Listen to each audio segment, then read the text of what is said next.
start with the team 12.5 games out of first place. And for most of this season, Cincinnati fans have been trying to take the red out of a year that's been one big eyesore. The Cincinnati faithful have watched their team lose games, players, and maybe their manager before the year is out. But earlier today, the Reds laid down their own version of the First Amendment. Last 9 games. It was a performance Mike Tyson would have been proud of. The Reds staged a first-inning knockout with a lineup that had been lacking punch lately.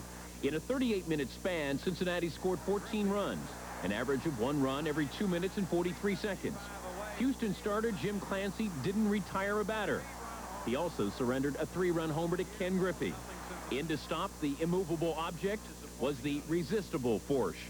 Bob Forsch didn't fare much better. The 39-year-old 15-year veteran was touched for 10 hits and 7 earned runs in the same inning. 7 players came up with 2 hits in the first, including Todd Benzinger. It went past the point of being a delight. It was more like amazement, because you look up at the scoreboard and you have 16 hits and 17 at-bats, and, coming from a team that's having trouble hitting the ball like we are, it was amazing. The 14 runs are a Cincinnati club record.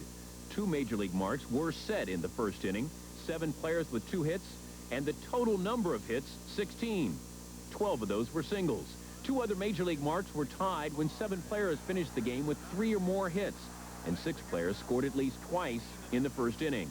We're having fun for a change, it's been a long time since we can go out there and have some fun. The Reds did a number on Jim Clancy. No outs, 6 hits, and 7 earned runs. As for Forsch, who went on to pitch the next 6 innings, he gave up 10 hits and 7 earned runs in the first. A very unusual game, to say the least, but it's the kind of game that a lot of guys can build on. Exciting. Total excitement. That had to be a record. Killer. All the way. Woo! I think I sat next to him at a Bon Jovi concert. The final 18-2, a couple of bright spots for the Astros. The Reds only scored 4 runs over the last 7 innings of the game. Glenn Davis hitting his 24th